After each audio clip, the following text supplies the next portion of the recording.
역사를 자랑하고 교회 조직을 자랑하고 교회 규모를 자랑하며 건물을 자랑하는 것으로 머물면 안 됩니다. 외부로부터 어떤 핍박과 환난을 당하더라도 믿음으로 승리해야 됩니다.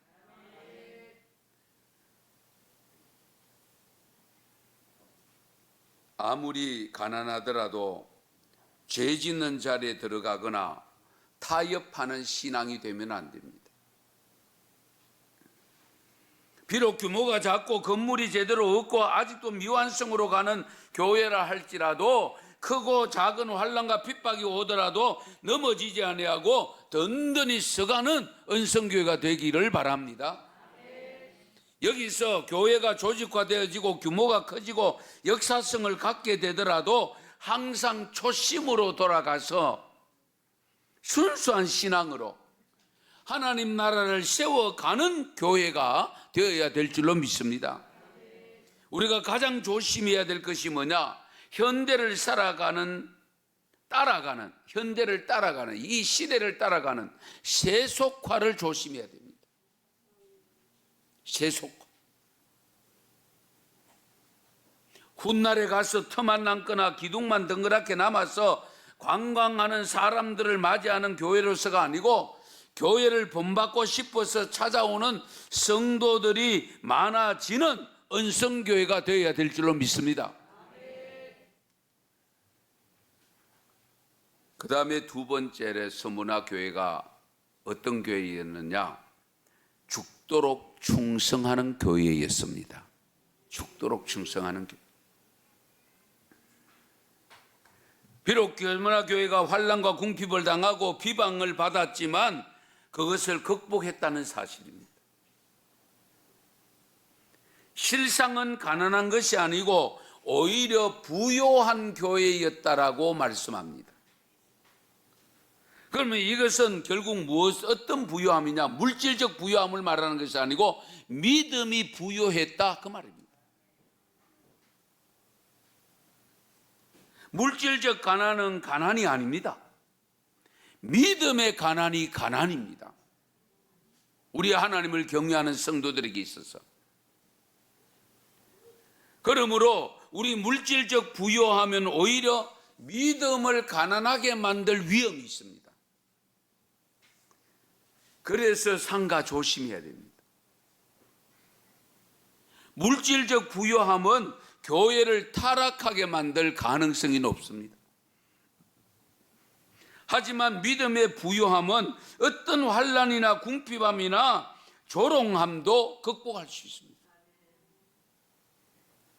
서문화 교회를 어렵게 만드는 모든 것은 결국 사탄들이라고 오늘 말씀에 지적합니다. 그러므로 성경에서 말씀하기로 오늘 본문 10절을 보시면 너는 장차 받을 고난을 두려워하지 말라. 볼지어다 마귀가 장차 너희 가운데에서 몇 사람을 옥에 던져 시험을 받게 하리니 너희가 10일 동안 환난을 받으리라. 네가 죽도록 충성하라. 환난 받는데 충성이 되겠습니까? 예?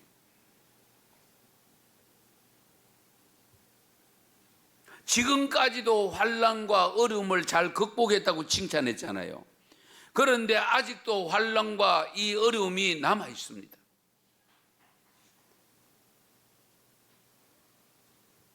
그러나 두려워하지 말라고 했습니다.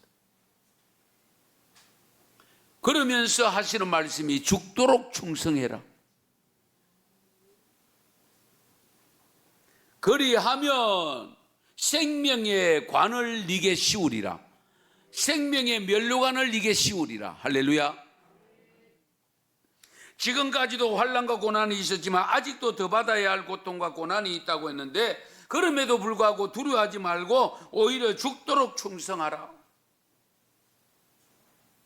믿음을 지키기 위해서는 충성해야 되고 충성할 때에 면류관이 주어진다고 우리에게 말씀해 주고 있습니다. 사실 평온한 가운데서는 누구든지 잘할 수 있습니다.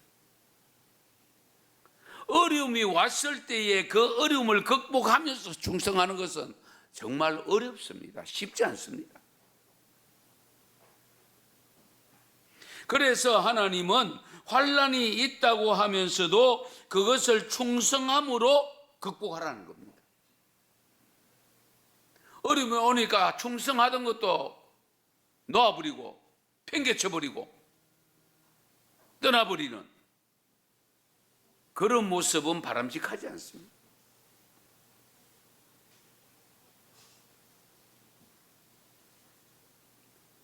서머나 교회가 우리 은성교회가 죽도록 충성해야 될 것은 구체적으로 무엇에 충성해야 될까?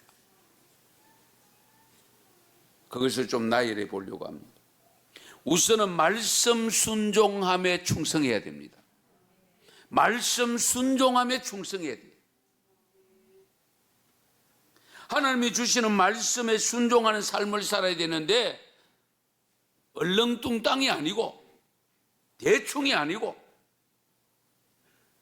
어떤 것은 하고 어떤 것은 안 하고 그것이 아니고 하나님의 말씀이라면 내가 지키기 어려운 것까지도 충성함으로 지켜야 됩니다.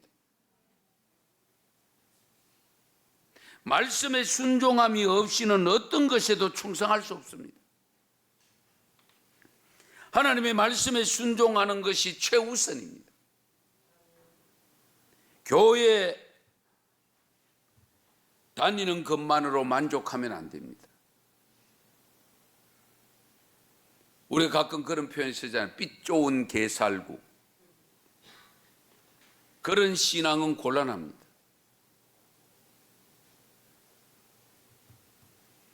직분 받은 것만으로 만족해서 안 됩니다. 무엇보다 중요한 것은 말씀의 순종함이 따라야 됩니다. 그 말씀의 순종함이 어느 정도로 따라야 되느냐? 민수기 32장 11절에 보면은 같이 읽으시겠습니다.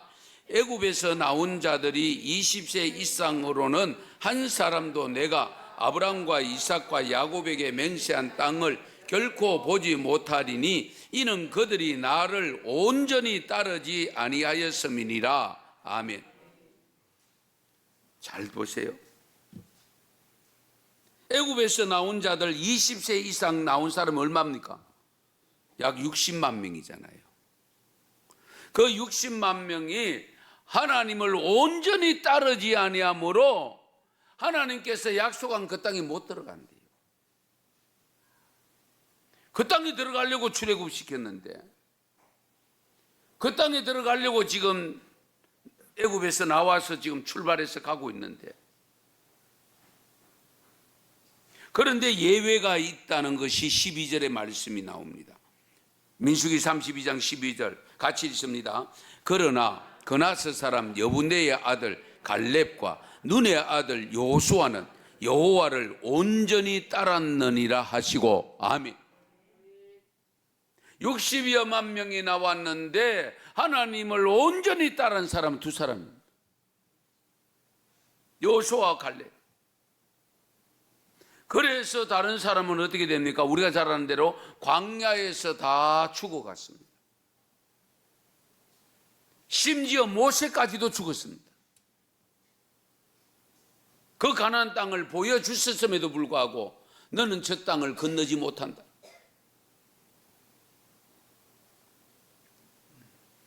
그래서 충성해야 됩니다. 충성해야 됩니다. 죽도록 충성하라. 왜? 어차피 우리가 영원한 그 나라를 향해서 가고 있는데 뭐 두려울 게 뭐 있습니까? 말씀 순종하는데 충성하는데 죽도록 충성함이 두렵습니까? 두려울 이유가 없잖아요.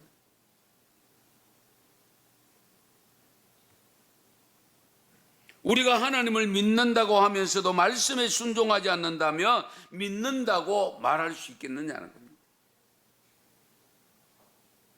여러분 잘 아시는 대로 베드로의 경우 보십시다. 예수님이 빌라도 신문을 받을 때 베드로가 밖에 앉아 있었습니다. 신부를 받은 아이가 베드로에게 당신도 갈릴리에서 예수와 함께 있었다고 했을 때 난 아니야. 시치미를 뚝 뗐습니다. 그 다음에 세 번째는 오히려 예수님을 저주까지 하면서 부인하잖아요. 그런데 베드로가 사도행전 5장에 보면 생명을 걸고 말씀에 충성하는 모습을 볼 수 있는데요. 베드로를 비롯해서 사도들이 복음을 전하는 것에 많은 사람들이 따르니까 제사장들이 시기심이 생겨가지고 이들을 옥에 가두었습니다. 사도들을 잡아서 신문을 합니다.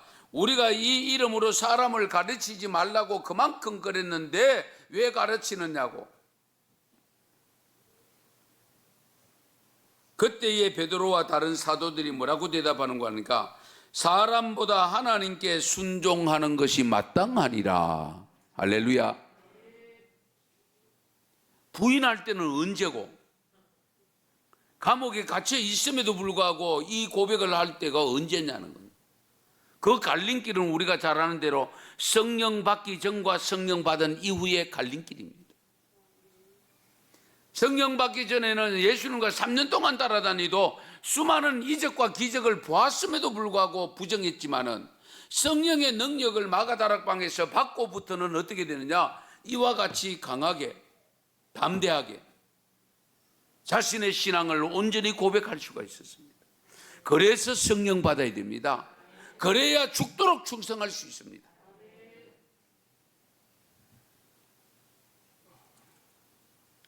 사도들이 죽도록 충성하는 모습이 사도행전 5장 41절 42절입니다. 같이 읽겠습니다. 사도들은 그 이름을 위하여 능욕받는 일에 합당한 자로 여기심을 기뻐하면서 공회 앞을 떠나니라. 그들이 날마다 성전에 있든지 집에 있든지 예수는 그리스도라고 가르치기와 전도하기를 그치지 아니하리라. 아멘. 참 대단하죠. 이것이 바로 죽도록 충성하는 모습입니다. 죽도록 말씀에 순종하다 보면 가난한 삶을 살 수 있습니다. 업신여김 받을 수도 있습니다. 무시당할 수 있습니다. 바보 취급 받을 수도 있습니다. 환난을 당할 수도 있고요. 핍박을 받을 수도 있습니다. 심지어는요, 사람들로부터 외면당할 수 있고 집안 식구들로부터도 외면당할 수 있고 심지어는 전혀 당하지 않아도 될 일을 당할 수도 있습니다. 그러나 바보같이 하나님의 말씀에 죽도록 충성하는 자가 되어야 되지 않겠습니까? 바보같이 하나님의 말씀에 죽도록 충성한 사람이 가장 모델이 누군지 아세요? 빌립보서 2장 7절 8절 말씀 같이 읽습니다. 오히려 자기를 비워 종의 형체를 가지사 사람들과 같이 되셨고 사람의 모양으로 나타나사 자기를 낮추시고 죽기까지 복종하셨으니 곧 십자가에 죽으심이라. 아멘. 누구지요? 예수. 죽기까지 복종하면서 충성하셨습니다. 그래서 야고보 장로를 통해 주신 말씀 우리가 잘 알지요. 행함이 없는 믿음은 죽은 믿음입니다. 그 행함 있는 믿음을 위해서는 어떤 마음가짐을 가져야 되느냐? 죽도록 말씀 순종하는데 충성하겠다고 하는 마음이 되어져 있어야 됩니다. 그래야 가능합니다. 그래야 진정한 순교자적 삶을 살 수가 있습니다. 아무쪼록 말씀에 순종하는데 죽도록 충성할 수 있기 바랍니다. 그 다음은 정인의 사명을 감당하는데 복음 전하는데 죽도록 충성해야 됩니다. 긴 말씀 드리지 않겠습니다. 우리는 예수를 믿는 순간에 정인의 사명을 감당해야 될 그 사명이 공통적으로 다 주어집니다. 하나님이 우리를 불러 세우시고 천국에 인도하실 것 같으면 곧바로 들어가시면 되잖아요. 뭐 하려고 이 고생스러운 세상에 살게 합니까? 그렇잖아요. 믿습니다 하는 순간에 야, 내가 됐다 오늘아 해가 천국에 데리고 가면 되잖아요. 그런데 왜 아직도 살려두고 있어요? 왜 안 불러가세요? 그 이유가 뭔지 아시죠? 나로 하여금 구원받아야 될 사람이 아직도 있기 때문임을 믿으시기 바랍니다. 그래서 우리는 정인의 사명을 감당해야 됩니다. 때를 얻든지 못 얻든지. 왜? 누가 나를 통해서 구원받아야 될 사람이 우리가 몰라. 내가 몰라. 하나님은 알고 계셔. 그래서 나를 살려두고 계시는 거예요. 안 그러면 구원시키는 것이 목적이라면 우리가 예수 믿습니다. 우리가 고백하고 그 믿음 보시고 불러가시면 되잖아요. 데려가시면 되잖아요. 그런데도 아직도 불러가시지 않는 이유가 뭐냐? 나를 통해서 구원받아야 될 백성이 있기 때문임을 믿으시기 바랍니다. 그래서 우리는 정인의 사명을 감당하는데 충성해야 됩니다. 이 점을 놓쳐버리면 안 됩니다. 너희는 가서 모든 족속을 제자로 삼아 아버지와 아들과 성령의 이름으로 세례를 주고 베풀고 내가 너희의 분부한 모든 것을 가르쳐 지키게 하라. 그 명령을 우리에게 주셨습니다. 잘 생각해 보세요.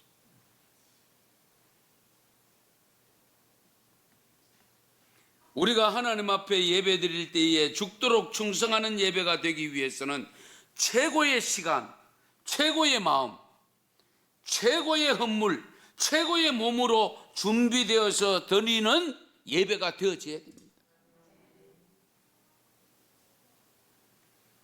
그래서 삶이 수반되어지는 예배가 되도록 힘써야 됩니다.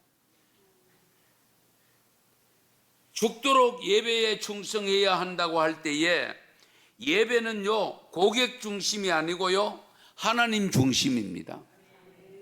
우린 자꾸 예배를 통해서 뭔가 받을 생각을 자꾸 하는데 전적으로 드리는 것에 초점이 맞춰져야 됩니다. 예배 들어가 은혜 받고 뭐 축복 받고 뭘 받고 전부 받을 것을 자꾸 먼저 생각하는데 그러면 안 됩니다. 예배는 우리가 하나님 앞에 이미 받은 은혜를 가지고 하나님 앞에 드리는 거잖아요. 신령과 진정으로 드려야 되는데, 그래서 예배가 교인들을 즐겁게 하는 예배 의식이 아닙니다. 하나님을 기쁘시게 하는 것이고 하나님께 영광 돌리는 것이 예배입니다. 하나님을 모르는 사람들은 썩어 없어지는 것에 생명을 거는 사람들이 많습니다. 돈의 생명을 걸고 명예와 권력의 생명을 걸고 쾌락의 생명을 겁니다. 성경에도 분명히 말씀합니다. 종말이 되면 돈을 사랑하고 쾌락을 사랑하고 남보다 높아지기를 좋아한다고 했고요, 말세가 고통당하는 때라고 우리에게 일러줍니다. 이와 같은 고통에서 구원받아서 우리가 둘째 사망에 이르지 아니하고 주님이 주시는 영생의 면류관을 받아 서기 위해서는 예배에 충성하셔야 되는데 죽도록 충성하셔야 됩니다. 이것저것 따지지 말고 불평하지 마시고 말씀 순종하는 데 충성하시고 정인의 사명을 감당하는 데 충성하시고 기도에 충성하시고 받은 직분에 충성하시고 예배에 충성하는 우리 언성교회가 될 수 있기 바랍니다. 우리가 주님이 오실 때까지 쓰임받는 교회가 되기 위해서 마지막으로 갖춰야 될 것이 하나 더 있습니다. 그게 뭐냐? 성령님이 들려주시는 음성을 잘 들을 줄 아는 깨어있는 신앙이 되어야 됩니다. 오늘 본문 11절 같이 읽겠습니다. 11절입니다. 귀 있는 자는 성령이 교회들에게 하시는 말씀을 들을지어다. 이기는 자는 둘째 사망의 해를 받지 아니하리라. 아멘. 성령이 교회들에게 하시는 말씀을 들을지어다. 성령이 교회들에게 하는 말씀을 들으려고 하면 어떻게 됩니까? 영적으로 열려 있어야 됩니다. 영적으로 깨어 있어야 됩니다. 영이 잠들면 하나님이 들려주시는 음성 못 듣습니다. 하나님이 보여주시는 환상을 볼 수가 없습니다.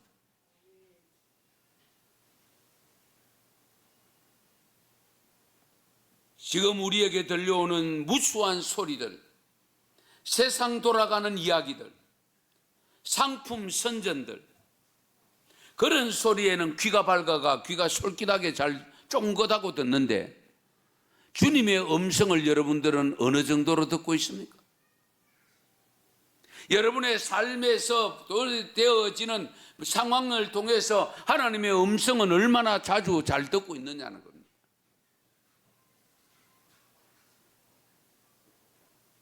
우리는요, 자연재해를 통해서 우리에게 주시는 하나님의 말씀을 들을 수 있어야 됩니다.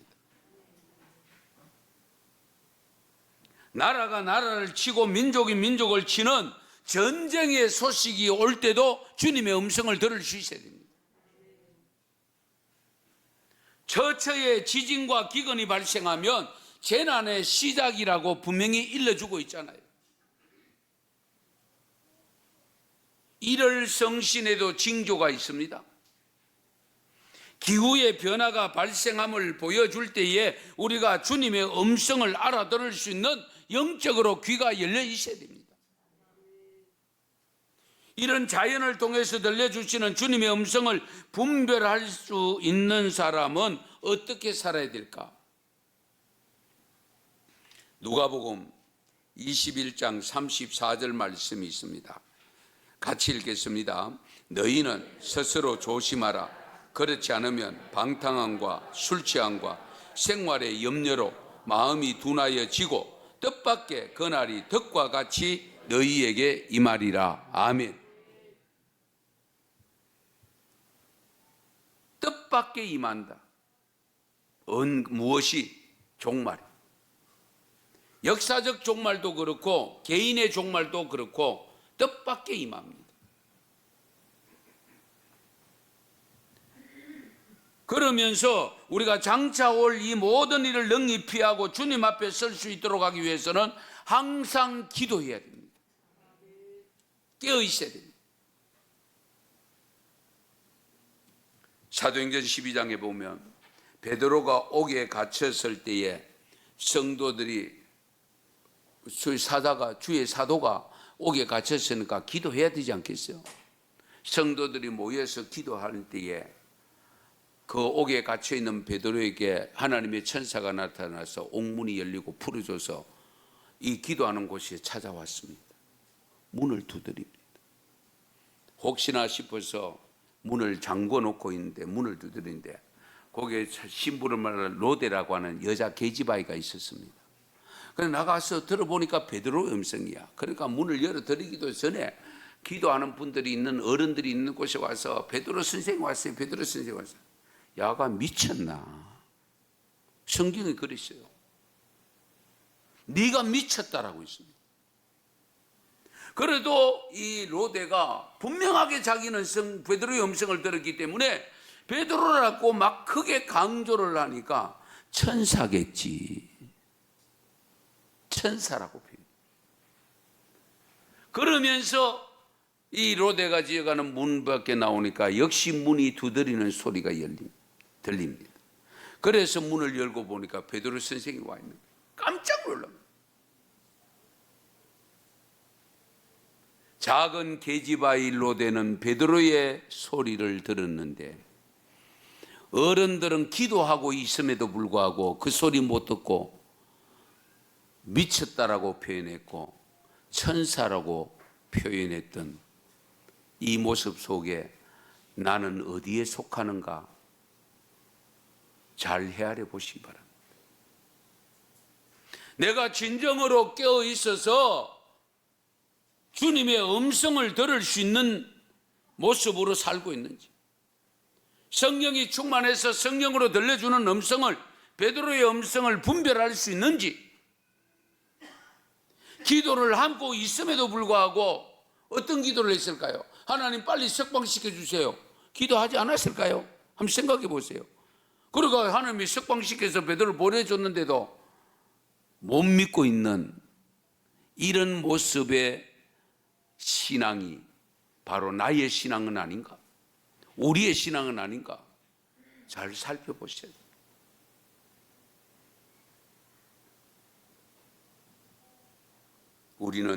주님은 온 만물을 창조하시고 다스리는 분입니다. 이 만물을 통해서 우리에게 하나님의 메시지를 들려주십니다.